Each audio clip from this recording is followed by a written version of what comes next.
नमस्कार. स्वाभिमानी TV news चॅनलच्या बातमीपत्रात आपलं स्वागत. नाले सफाईबाबत शिवसेना उभाटा पक्षाच्या पदाधिकाऱ्यांनी केला स्पॉट पंचनामा.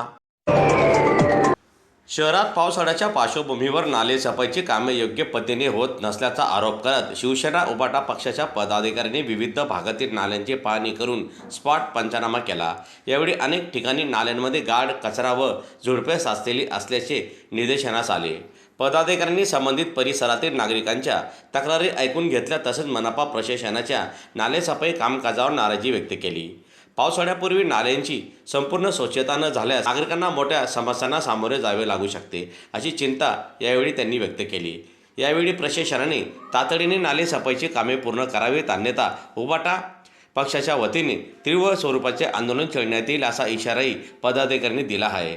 दरम्यान या पाहणी दरम्यान पक्षाचे पदाधिकारी, कार्यकर्ते, स्थानिक नागरिक यावेळी उपस्थित होते. मनपा प्रशासनाने 2.5 कोटीचा जो दावा केलेला आहे नालेसफाईच्या अंतर्गत झालेला, आम्ही आता शिवसेनेचे पदाधिकारी आहे, धुळे शहराच्या सगळ्या अंतर्गत जी नाल्या आहेत त्यांची साफसफाईचं काम बघितलंय, परंतु जो दावा केलेला आहे तो सबशेल फोड ठरलेला आहे. आणि मनपा प्रशासनाने सांगितलं की 80% नालेसफाई झालेली ती झालेली नाही. ही जी आपण बघतोय की नालेसफाई ज्या पद्धतीने व्हायला पाहिजे पावसाळ्याच्या आधी ती पण झालेली आपणास आढळत नाही.